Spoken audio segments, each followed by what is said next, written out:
I saw my mom kissing my teacher. Now we both have secrets. I never expected my life to start unraveling in the parking lot of a high school gym. My name's Ethan. I'm 17 years old junior year. Until last week, my life was boring in the usual way: part-time job, basketball practice, homework, repeat. I lived with my mom, Lisa, who raised me alone since I was 5. She's in her early 40s, works in real estate, always smiling, always doing just fine. That was before I saw her kissing Mr. Sullivan, my history teacher. Yeah, that Mr. Sullivan. The one who made me rewrite an entire paper because I cited Wikipedia. The one who wore the same brown jacket every Tuesday like clockwork.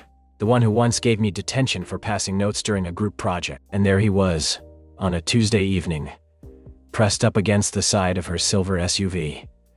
His hands were on her waist. Her fingers were in his hair. And I stood there, 1 foot outside the locker room door, still holding my damn water bottle frozen. They didn't see me. Not at first. I backed up slowly, heart pounding in my chest like a bass drum. I don't even remember how I got home. I just know that when my mom walked in later that night, hair freshly washed, pretending everything was normal, I could barely look at her. The next morning at breakfast, I stared at my cereal like it had answers. "Big test today?" Mom asked, sipping coffee. "Something like that," I muttered. "Are you okay?" "Fine." She tilted her head, like she knew something was off. But I didn't give her the chance to dig. I grabbed my bag and left for school early, real early. The thing about secrets is they don't sit still. They crawl under your skin, scratch at your thoughts, whisper in your ear when you're trying to focus. I sat through Mr. Sullivan's class like I was watching a car crash in slow motion. He didn't act different. Not at all. Same tone, same sarcasm, same stupid jacket. When he handed me a graded quiz and gave me a half smile, I swear my blood boiled. He knew. He had to know I saw them. But he said nothing. I tried to forget. Really, I told myself, she's an adult. He's probably single. Who cares? But it wasn't just that, because I did care. Not because it was my mom's business, but because I had spent the past year keeping my own secret. And seeing her like that, it changed everything. Later that week, I was supposed to meet up with some friends to study, but I skipped it. I needed air. I took the long way home and ended up outside Mr. Sullivan's classroom. His light was still on, papers stacked, mug on his desk.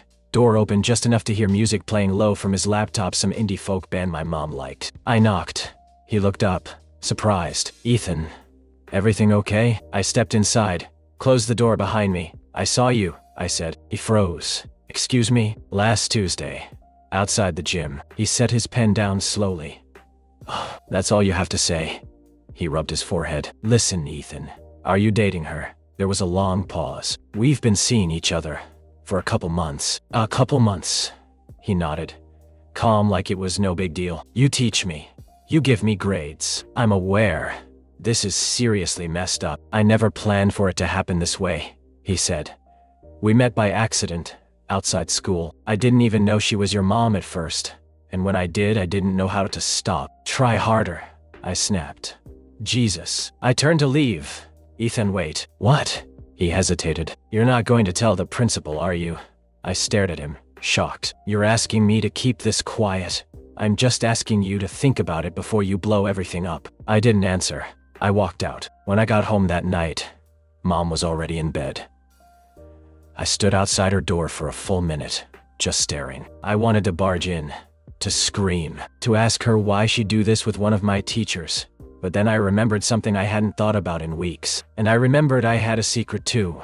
Something she didn't know. Something bigger.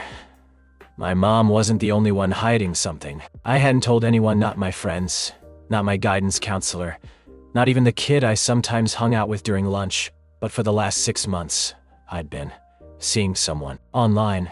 Her name was Avery. We met through a Discord server about 3D animation. She's 16, lives in Oregon, and she's the only person I feel like actually listens to me. We talk every night. She knows everything about me, from my fear of drowning to how I secretly wish I could study film instead of business like Mom wants. But here's the part that's not just complicated, it's dangerous. We've been talking about meeting in real life, not in a vague, someday kind of way. In a soon kind of way. I already found a cheap weekend flight. I already have her address, and I already have the excuse I plan to give my mom.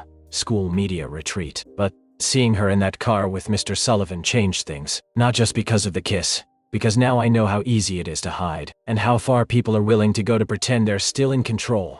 The next morning, Mom made pancakes. She only makes pancakes when she's guilty about something. Like when she forgot my birthday in 8th grade and made an entire breakfast buffet to apologize. "You're quiet again," she said, pouring syrup over a plate. I just stared. "Are you seeing someone?" My fork stopped midair. "Why would you ask that?" She shrugged, smiling in that way that's not really a smile. "You've been distracted, hiding your phone, staying up late. I'm 17. That's normal." She tilted her head. "I'm just trying to stay connected, Ethan. You can tell me anything." I wanted to laugh. "Really? Anything?" Should I ask her how Mr. Sullivan's hands feel when they're around her waist? Instead, I said, "There's nothing to tell." She nodded. Okay, and just like that, the pancake peace treaty was over. At school, I started noticing things I hadn't before. Mr. Sullivan was watching me more closely in class, like he was waiting for me to blow up his life. My friends kept asking why I'd been Mia lately. Even the librarian gave me a weird look when I requested books about cross-country travel and train routes. That last one was part of my new plan. If I couldn't get on a plane to see Avery, I'd take a train. Fewer questions. Easier to slip under the radar. I could tell Mom I was staying at Dad's for the weekend, even though I haven't seen him in 2 years. She wouldn't question it. She's too busy lying herself.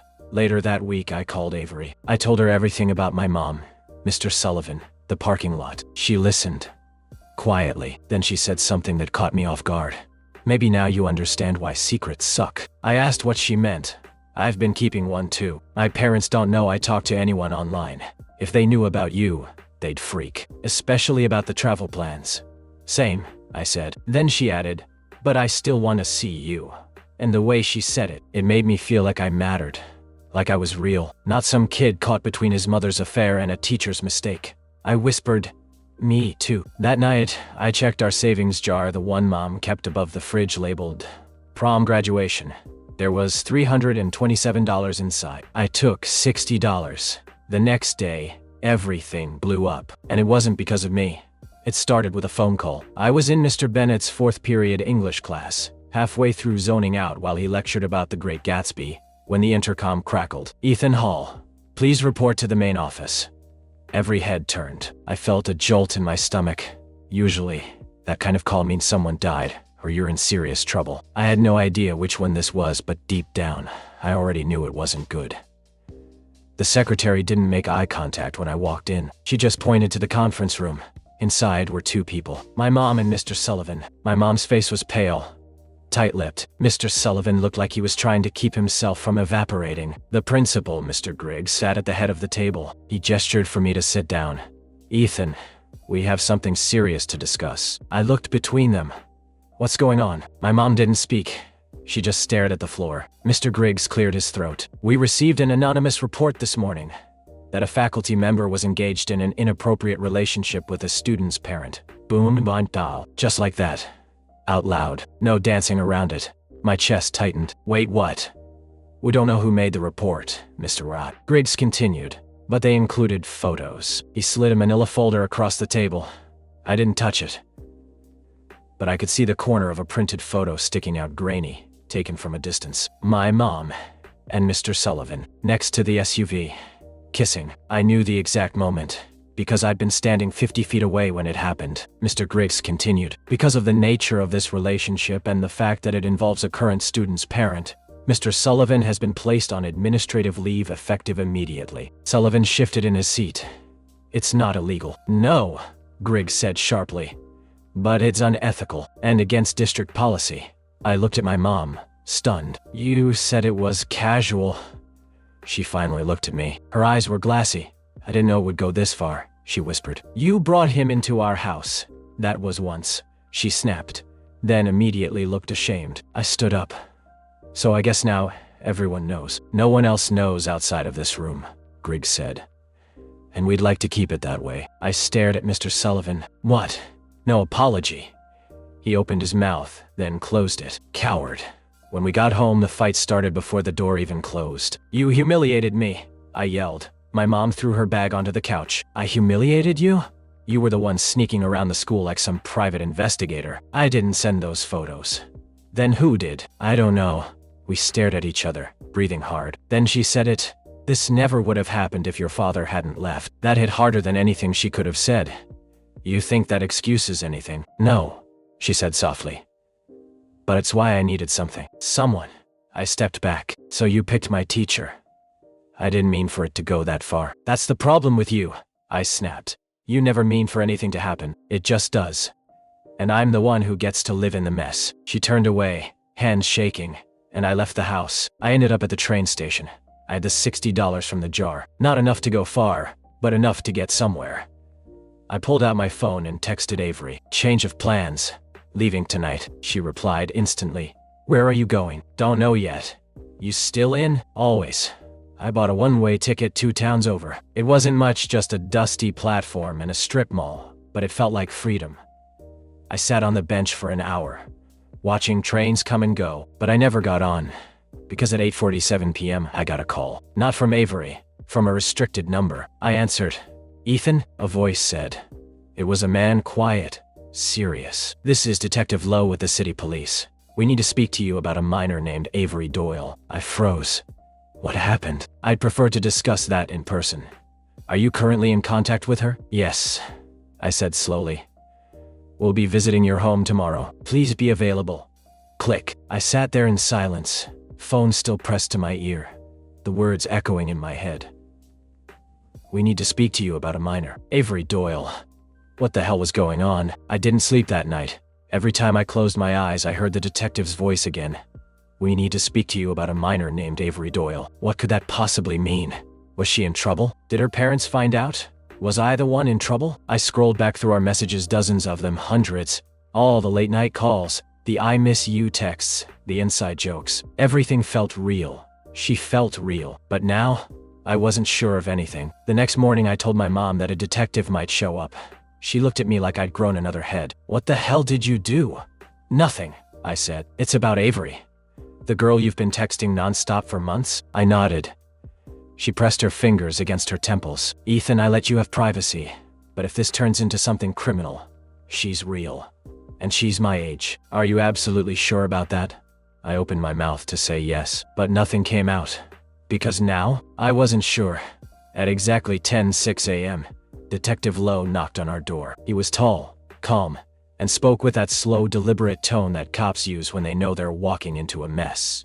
May I come in? He asked. Mom looked at me. I nodded. She stepped aside. Lowe sat at our kitchen table and pulled out a notepad. I want to be clear, you're not in trouble. Not yet. But I do need you to be honest. I nodded. How long have you been in contact with Avery Doyle? About 6 months, I said. And how did you meet her? Online. Discord server. Animation stuff. Have you ever met her in person? No. Do you have any photos of her? I unlocked my phone and showed him. Dozens of selfies. She always sent them from the same angles, tight framing, usually in her room. He took the phone and studied them. Then he said, Ethan, Avery Doyle is not who you think she is. My stomach dropped. She's not 16, he said. Her name isn't even Avery. The person you've been talking to is a 29-year-old man. His real name is Darren Fields. I blinked. No, duh. That's not no. We FaceTimed. I saw her face. He nodded. He used filters, voice changers, pre-recorded clips. This isn't the first time. Everything inside me cracked. My throat went dry. He knew everything about me. He studied you. You weren't the only one. I felt the room tilt. I couldn't breathe. He sent me his address. I said suddenly, I was gonna visit him. The detective nodded gravely. That's why we're here. You weren't the first, but you're the closest anyone's come to actually traveling. My mom sat down, completely pale. I could barely hear her whisper. Oh my God. The rest of the day was a blur. The detective took my phone for evidence. I gave him everything: chat logs, screen recordings, DMs, even voice messages. He said there was already an investigation, but my cooperation would help solidify the charges. After he left, my mom and I just sat in silence. Eventually, she asked, Did you ever send him anything compromising? No, I whispered. Thank God. She reached across the table, placed her hand over mine. I should have been paying more attention. I should have known better. We were both right, and both wrong. That night, I cried. Not because I got tricked. Not even because I had been talking to a predator. I cried because I believed in her. I trusted her. I gave her my thoughts, my fears. The version of me no one else had ever seen. And it was all a performance. She was never real. The worst part, she felt more real than anyone else ever had. The next morning, I logged into the server where we met. His account was gone. So were his posts. All of them. Wiped clean. I wanted to scream. To throw my laptop. To message someone. Anyone. And say, I wasn't just some dumb kid. He mattered to me. But I didn't. I just sat there and let it burn. A week passed. Mr. Sullivan hadn't returned to school. Rumors swirled, but no one knew the full story. My mom avoided eye contact when she picked me up from practice. We barely spoke. We didn't need to. Then, one night, she knocked on my door. She held something in her hand, a worn manila envelope. "What's that?" I asked. "It's from your father," she said. I stared. I was cleaning the closet. Found it tucked behind some old tax files. I opened it. Inside was a letter, handwritten, no date. Just, if you're reading this, I'm probably long gone. But I hope you know I never meant to disappear. I just didn't know how to be a father. I knew I'd screw it up. So I left. And I'm sorry. No return address. No last name. Just that. I looked up at Mom. "I didn't know he wrote that," she whispered. Maybe he got scared too. We both sat on the floor in silence. Sometimes silence says more than words ever could. 2 weeks passed. The dust was settling, at least on the surface. Mr. Sullivan officially resigned. No one ever said why. Some students whispered that it had to do with me, but I ignored them. My mom and I were still walking around each other like we were both afraid to say the wrong thing and start another fire. But the weirdest part, I started missing Avery, even knowing the truth. Even after the detective, the files, the lies, I'd wake up and check my phone out of instinct, half hoping there would be a message. It made me feel disgusting, stupid. But it also made me realize something. I was never just talking to a person. I was confessing. I was being real. And that was the one thing I didn't do in real life. Not with Mom. Not with friends. Not with anyone. And that's when I remembered something I'd forgotten I ever did. It was a few months ago, right after Mom canceled a college tour without telling me. I was pissed. Felt like she was trying to control everything again. So I wrote her a letter. I never gave it to her. I hid it behind the bookshelf in my closet, folded it in half, sealed it in an envelope like I was going to mail it, even though I didn't have the nerve to put it in her hands. But now, after everything, I dug it out. It said, "You don't know me. You think you do, but you don't. You think you're protecting me, but you're protecting yourself from how much you've already screwed up. I'm not a little kid anymore. I need to breathe. I need space. I need to know you trust me, because if you don't, I'll find that trust somewhere else, with someone else, maybe even with the wrong person. This isn't a threat. It's just the truth." I stood outside her room for 10 minutes before finally knocking. She looked up from her laptop, surprised. "What's up?" I held out the envelope.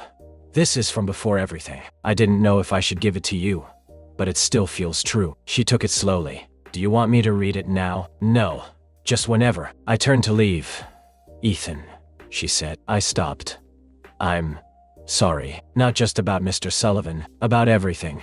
About trying to control your life so hard that I forgot you had one." I nodded. Then I said, "I'm not innocent either." That night we talked. Really talked. For the first time in maybe years. I told her about Avery. The real version. The fake photos. The FaceTime calls that were probably staged. The voice filters. The almost trip. She didn't freak out. Didn't scream. Didn't even cry. She just said, "You're still here. That's what matters." And then she told me something I never expected to hear. "I went to college with Darren Fields." My head snapped toward her. "What?" "He was 2 years ahead of me. Dropped out after sophomore year. He always gave me a bad feeling, even back then. He was charming. Too charming." I couldn't believe what I was hearing. "So you knew him?" "I didn't know it was him messaging you. Not until the detective showed me his name. But yeah, I knew him." I felt cold all over. She shook her head. "Sometimes the past finds the weakest places to crawl back in." The next day I sat outside school on a bench by the parking lot. The same place I saw them kiss. The moment that started everything. And I just stared. Until a familiar voice broke through. "Ethan?" I turned. It was Mr. Sullivan. He looked like hell. Pale, unshaven, in street clothes. I just wanted to say, "I'm sorry," he said. I stood up. "You're not my teacher anymore. You don't get to explain things to me." "I know," he said, "but I figured if I could say it out loud, maybe it would matter." I paused. Then I asked, "Did you really care about her?" He nodded. "Did you care about me?" A longer pause. Then, "Yes, but I messed up. And I don't expect you to forgive that." I nodded slowly. "You were right, by the way," I said. "About what?" "Wikipedia is a terrible source." He laughed. "Just once," then walked away. I never saw him again. It's been 3 months now. Things aren't perfect, but they're better. I check in with my mom more. She doesn't ask too many questions anymore. She finally let me schedule a campus visit my way, my pace. The detective called last week. Darren Fields was arrested. Turns out I wasn't the only minor he tried to meet. One of them actually did show up, but she got away. And she had the guts to go to the police. They're building the case. He'll probably be in prison for a long time. Sometimes I think about Avery, not Darren, not the criminal. The version I believed in, the one I trusted with my fears. And then I remind myself, I'm stronger now. Because even if I fell for a lie, I know who I am when the mask comes off. And now, so does my mom. If you like this video, please subscribe for more.